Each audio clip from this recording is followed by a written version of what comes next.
First of all, guys, congratulations on taking your first step to creating an amazing men's experience with Knights of the 21st Century. You may have heard the phrase that success comes when preparation meets opportunity. Well, we believe the opportunity is out there. There's a huge contingent of men that cannot wait to be part of groups like this with men growing together. And we want to encourage you to have the greatest success you can to succeed in this program. So we put together 10 simple steps that we believe your leadership team should take to ensure that success. A couple of points just up front. Don't put limits on God's plans. We want to create an environment, create a foundation that can grow beyond your wildest dreams, as it has in our experience. And also want to encourage you to lay a foundation that does allow God to grow the ministry as He wants it to. So encourage you to lay a foundation out, to create an amazing weekly men's environment, and watch how God can use ordinary men to accomplish extraordinary results. I was talking with Roy earlier. There's a little bit of history of that. God does use ordinary men. I recall about 12 average men that God used to change the world, and we believe that potential is here as well. I'm glad you said ordinary and not odd. So guys, over the next few minutes, we'd like to give you 10 steps and the time frames that we think will increase your chances of succeeding with this program. So step number one, very simple. You need to set a launch date. Look further out into your year, and we recommend doing this about 6 months in advance of actually starting this program. We've seen some do it quicker, and if you've got the team that can do that, that's great, but giving yourself some time to get all the promotional things and the things Claire's about to tell us set up, it sometimes takes a while. So first and foremost, set the launch date. And for us, when we did this program the first time, we were looking about 4 to 5 months in advance. We started our preparation. And then choosing the time for it. Mornings or evenings are the typical choices, and we've done both and had success with both, so it really comes down to your environment. After that, choosing a location. Churches certainly work, other public venues. We've seen this done in small groups, in very private venues, and in large environments. And then the other thing I want to encourage you to talk about is, do we do this just with our organization, or do we team or partner with other organizations and create a bigger venue? We also want to remind you at this point, we thought it was important to tell you not to be held hostage or be biased by your past failures. We were part of a men's ministry at our church that struggled for a number of years. And we could have given up and said, look, men's ministries flat out don't work. When we took on this program and this format, all of those predispositions we had to let out the door, because it was an amazing experience. It changed our total view of what a men's ministry could be. And so far, Claire, from the men that are setting these up, if they follow through on the things you're about to tell them today, the results are fairly good as far as men coming and it growing, and churches that had 5 people there for once a month prayer breakfast are getting 30 to 50 men out on a regular basis. For those of you that are planning on starting this within a church environment, we also want to encourage you to be communicating with the senior leaders of your church. I know you're excited, you've taken that first step, and we're excited for you. However, if it does not fit within the total vision of the church, if you don't have buy-in from senior leadership, you're going to meet some challenges. So just want to encourage you to honor the leaders of your church by explaining them what you're about to do, what your goals are, and see how that fits into their vision. After you talk to the church leadership team, Claire, and get the buy-in, because that's very important that this become part of the structure of the church, what else do you have to do? Tell me about the team. Our second step that we'd recommend, again, somewhere within that 6-month time frame, is to put together what we call your lead team. We've seen teams run successfully with as few as 4 men, and in our particular team, with a larger environment, we actually have 10 guys that we have meeting. And there's actually an organizational chart that we will make available to you through the website, and there's also a video we want to point you to that Roy has done that talks more about building those committees. Our particular team, on the org chart, will break out different disciplines, whether you have 10 guys covering those 10 areas or a couple guys double up and you only have 4 guys for a smaller venue. They're all important. For our team to keep on the same page and keep our momentum moving, but not overburden guys because we're all busy, we happen to meet monthly. We have a Monday morning breakfast meeting. It's very short, hour and a half, and during that time we accomplish everything we need to do to keep this thing moving.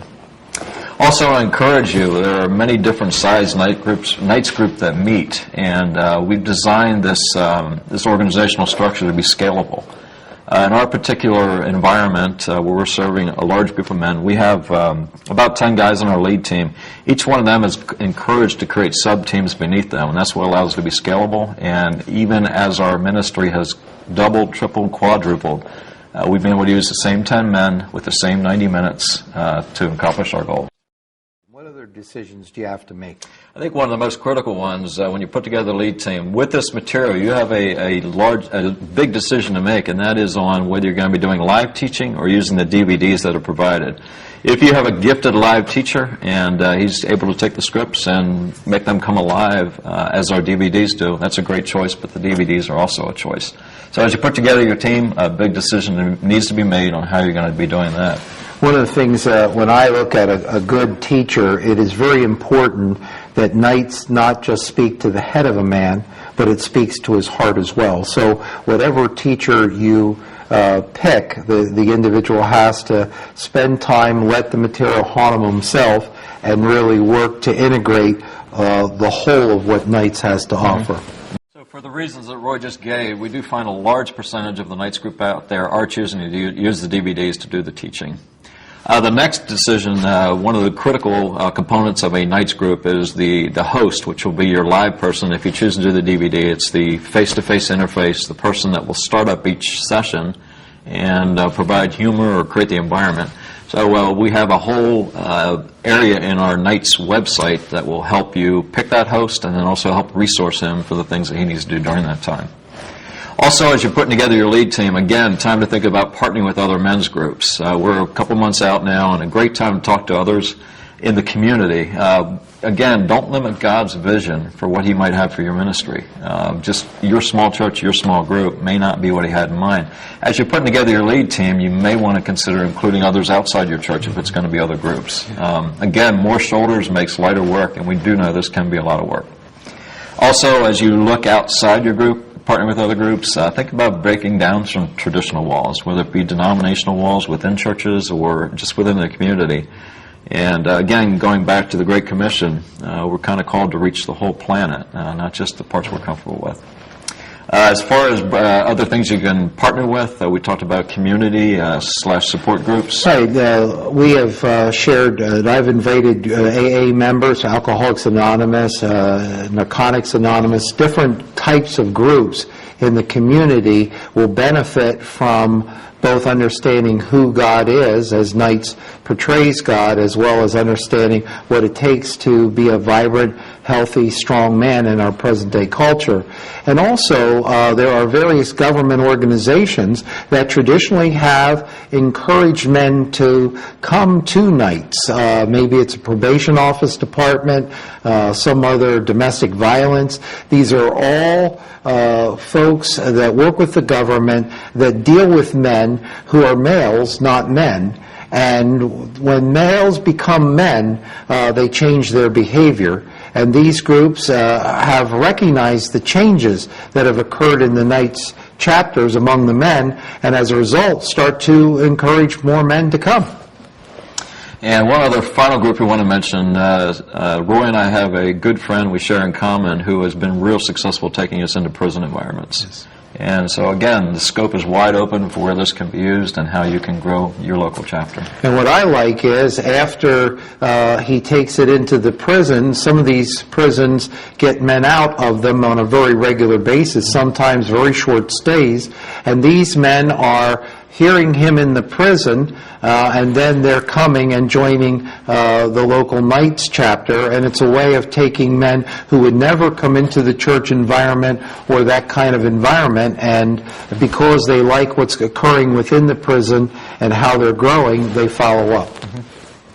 So step number 4, for those of you from a business background, there's a business side to this, and we want to talk to you about setting budgets. We recommend somewhere around 4 weeks out that you begin working on this. We do have a tool available for you. It's a simple spreadsheet that talks about how we're going to afford to run this program. And again, the spreadsheet is scalable. I think we start at, 10 men, and then work up through. And one of the things I want to encourage you, you may be tempted to offer this at zero cost and just say, guys, just come. I really want to discourage that. There's something about zero cost having zero perceived value, and we've seen that happen time and time again. what we would recommend is just having a nominal cost. It's going to help you afford it. It's going to be a little bit easier to get it through your church if there's a cost to them. And in our local chapter, we're charging somewhere between $20 and $30 is what we're comfortable with. And if you add that up, this is a 24-week program. That's somewhere between 80 cents and $1.25 per week. So again, a nominal charge, but just enough to help you cover the cost, but also to make sure every guy has a little bit of skin in the game. Yeah, every man has to have skin in the game. And what we found is that those men who are willing to pay end up coming more regularly because they kind of personalize it. Hey, I bought this. I want to get my money's worth, so to speak, and they're more likely to follow through. Mm-hmm. So if you do the math on this, you look at the total cost of the program, and each guy donating $20 to $30, there's still a shortfall there. There's a couple of ways that we cover that.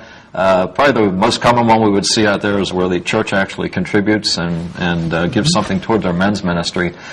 We have chosen a different route with our local chapter. We focus on business sponsorship. We allow local business people to donate to the program. In exchange for that, we give them some recognition. At our snack table, we actually have a little tent card that we put up with their name on it, and that's been real successful for us. Also recommend on the area of cost that you look into scholarships. The concept of paying it forward. If you've been blessed by another man in your life, why not pay it forward instead of pay it back? Paying it forward is I can afford $20. I'm going to give you an extra $20. It's for the next guy that walks through the door that may be a hardship for him, and I don't want him to have to miss this program because of $20. You know, historically, we have seen that when we offer scholarships, at the most 10%, and most of the time it's 5% or less, actually take advantage of them. But it takes away that final excuse from that man that's not quite committed to be able to say, well, if you can't afford it, we'll scholarship you. And the last thing we can encourage is the use of a fundraiser. That would also bring recognition of the program as well as bring in some necessary funds. So whatever works for you, the spreadsheet's out there to help you come up with ideas and make it affordable, so you can run this as well. Step number 5. This is about 3 months out. We're going to recommend you order promotional materials. The knightsofthe21stcentury.com website is a great resource for this. There are brochures available. There's business cards available. We've been successful in our chapter using business cards, just a simple little business card that I can hand to a guy and say, hey, here's something you ought to check out. We also have used gift certificates in the past, where kind of a scholarship/promotional combination, where I can hand you a card that says, look, if you bring this card to Men's Frat, your cost is covered. And if you bring this card to Knights, your cost is covered. Mm-hmm. And it's a gift as well as a promotional tool to help me get the word out there. And I think it's probably a good time to also mention that when you start your Knights chapter, we want to get your name as quickly as possible on the Knights website, so that if someone goes, there's a national map that shows their local chapter. And in addition to guys that you know come into your group, you may find some strangers who are looking for a Knights group in your area because they've become aware of the program. Your Knights chapter will be listed with contacts and a location. And I field these calls on a daily basis of men and women calling and saying, do you have a Knights chapter in our area? And as our mission continues to grow, it's very gratifying to be able to say, yes, we have one, and here's the place, and here's the contact person, and sometimes I'll call the contact person and say, hey, this person wants to be a part of things. So I think it brings us up to step number 6. Step number 6, ideally, we're about 3 months out. But as we mentioned before, if you've got to accomplish this all in 1 month, it can be done. You're just going to compress all the time frames and give a busy month, but don't prolong a launch because of time frames. You can get it done. So step number 6, we want you to look into creating a website and getting your social media portals going. If you have expertise within the church or a friend that you would know that works with websites, it's very simple to fire one up. And it feels like every valid organization out there today creates a website. So recommending that. Some non-valid websites out there too. And also want to mention again, make sure your name is listed on the Knights website. We want to have you there, so if someone in your area is looking for one, they can get on it. Also, it doesn't take too long to discover many other community websites that will allow you to have a link there to your website. So also look into that. Other things we've been successful with, today, again, every valid organization is expected to have a Facebook account. Twitter has been another outlet for us to reach guys, and certainly LinkedIn on the business professional level. So don't ignore those social media sites. They're very effective, they're inexpensive, and they do work. Is there any more that we have? This is going good. Number 7, now we're back to more traditional media promotion. This is probably the world most of us grew up in, but it does work. Email. Hit an email blast to as many guys you know if your church allows access to their database. We've been successful with radio talk shows. Yes. We get on quite a few of those, and They're fun. They are fun. We reach an audience we didn't expect. Sometimes they're there to put us in a box, and we're pretty successful about routing around that. But don't ignore that. Again, those typically zero cost. Newspaper press releases, we've been successful. Just send them out. They're often looking for things.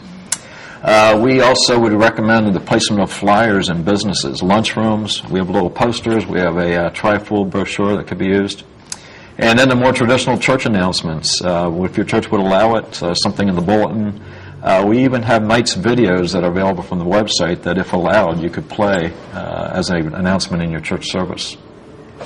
And at our church, we've been big on booths in the past, where you walk out of the auditorium. There's all kind of special interest booths.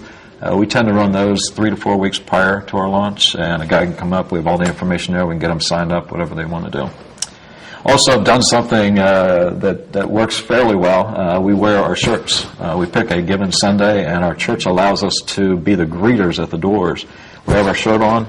Every single guy that comes through sees that shirt, and we try to strike up conversations at the door.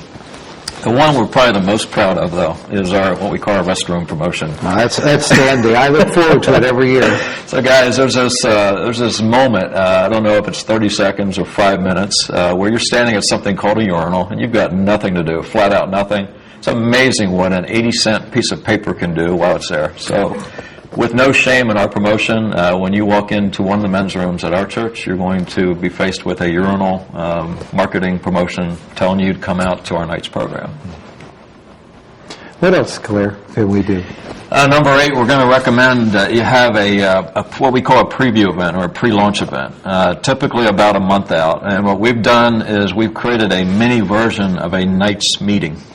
And encourage anybody to come out, whether they have been part of a nights program before or whether they've never been there. And for the guys that come out, we typically encourage them to bring a friend out. What it is for us, the 24 weeks can be intimidating. If I come with you the first week of a nights program, I almost feel like I've already signed up for 24. Man, I'm not sure. That's a big commitment. I'm not sure I want to make it. This preview is a wonderful event to come out and say, come out one time, take a peek at this thing. If it's not for you, we'll never bother you again. Really gets the energy pumping. It does, and it's also a great chance to get your lead team in the mode of what's about to happen 4 weeks later when they go live. So it's been good for us. We've been doing it the last couple of years, and what we do, again, is just we give an overview of what the 24 weeks is going to be about. We try to have some humor, have some music when the guys walk in, create an environment that they say, hey, this is something that maybe every week I would like to be a part of. And it'd be a great time also to look at some of the videos that are available on the Knights website that might encourage them. Probably one of the most important things we want to do, we have grown through word of mouth. Our men's group has been very successful, having one man invite another. And in light of that, the preview event is a great way to equip guys with business cards, with threefold brochures, whatever you want to give them to say, when you leave this room and you want to approach other guys and encourage them to come, here's something to break the ice. Here's a business card to give out, whatever. We will also be ready for pre-registration that night. The more guys you can get signed up in advance, the less challenges you're going to have in the final moments as guys walk in. Claire, I talk to men across the country on a daily basis, and what you are going over is just so valuable to help them become successful. And the first 8 points, really, if they follow through on those, will continue to help them build the kind of ministry within their church or in their setting that they've dreamed of. Tell me what the last 2 points are. So we've entitled point number 9, the final countdown, and this is roughly a month out. Right now it's time to get a pretty good handle on what your attendance is going to be in order of the workbooks that we encourage each participant to have. Just great to have them there the first week. They feel like you're ready for them, and we'll help you with a smooth launch. There's also, if you're familiar with the Knights program at this point, you will be familiar with the concept of a campfire. These are the small groups that we encourage men to get into after each session. There are questions in the workbook that we want them to go through. And quite honestly, it's probably some of the most important minutes of a night's evening together. When we solidify, when we're sitting in a small group, we're able to discuss the topic of the evening, the trail that we just went through, and are able to, we talk about putting a smooth finish on the cement, as we had put all this new cement in during our time together. So in that campfire, one of the most important roles is the concept of a facilitator. And we have actually come up with tools that we would like you, somewhere in that final month, to identify some men who show some leadership skills and bring them into a facilitator equipping meeting. In that meeting, you will have those resources from Knights that we recommend of how you should train them, what they should be aware of, and get them ready on week one to be able to lead that campfire with excellence. The key is that you find facilitators that don't reteach or rehash what was taught, but really facilitate a group in a way that they don't dominate, and they give each man a chance to share his own story and thereby personalize the material. Mm-hmm. And after identifying your facilitators for the campfire, it's also time to start looking at the group of men who you're going to be serving and break them into smaller groups, anywhere between, what do we recommend, 6 to 8 right. as being the optimum size. So again, when this thing goes live, things are happening pretty fast. The more we can help you do in advance, the smoother that is actually going to go. I actually think the health of your Knights program will be connected to the facilitators that you choose. We've discovered that historically X% of your facilitators really end up having their groups grow so much that they end up having to somehow split them even. So it's important that you take your time and choose the right group facilitators. So as you're meeting with those facilitators, one of the things that's important to do during that time as well is start casting the vision for doing service projects that their campfires would participate in together. We found out that the Knights program is a lot about self-improvement and self-development, which is really an inward focus. However, as we're becoming the men that God wants us to be, a great test of that is, do we also have an outward focus? Can we focus on others? So we encourage our campfires to do service projects together. Great time to get the facilitators start thinking about that, understanding that later in the year together, that's going to be part of the responsibility that we're going to be asking them to fulfill. That's great. What else, Claire? Well, that brings us to step number 10. Step number 10 is the most exciting one. It's been 8 years since I had the opportunity to do this. It's go live. It's when you launch the whole thing. And all the preparation, all of the relationships you built with your lead team, everything comes together.